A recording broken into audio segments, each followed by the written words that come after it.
Football মাত্র দুদিন আগে বিশ্বকাপ দলের সুযোগ পেয়ে আনন্দে ভাসছিলেন ব্রাজিল দলের সবচেয়ে বড় তারকা নেইমার জুনিয়র। কিন্তু দুদিন পর ইনজুরিতে তার বিশ্বকাপে খেলা নিয়ে দেখা দিয়েছে সংশয়। ব্রাজিল প্রেসিডেন্ট লিওনেল মেসি সহ ৫১% ব্রাজিলিয়ানদের অনুরোধে নেইমারকে বিশ্বকাপ দলে নিয়েছেন কার্লো আনচেলত্তি।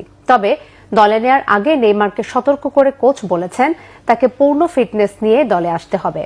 ব্রাজিলের প্রথম বিদেশি কোচকে ফিটনেসের বিষয়ে আশ্বস্ত করেছিলেন নেইমার, কিন্তু দল ঘোষণার ৪৮ ঘণ্টা পর তার ক্লাব সান্তোস জানিয়েছে ডান পায়ের কাফ মাসেলে চোট পাওয়ায় ক্লাবটির হয়ে সামনের ম্যাচগুলোতে মাঠে নামতে পারবেন না নেইমার।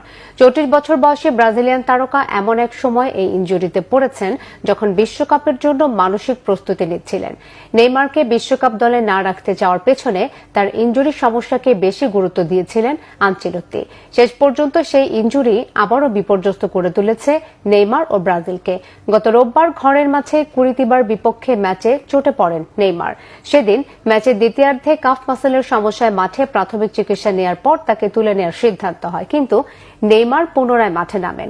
যদিও ব্রাজিল দলের চিকিৎসকরা আশা করছেন বিশ্বকাপে পূর্ণ ফিটনেস নিয়ে খেলবেন নেইমার এবং ২৭ মে ব্রাজিলের বিশ্বকাপ ক্যাম্পে যোগ দিতে পারবেন। তবে ৩১ মে পানামার বিপক্ষে বিশ্বকাপ প্রস্তুতি ম্যাচে তার খেলা অনেক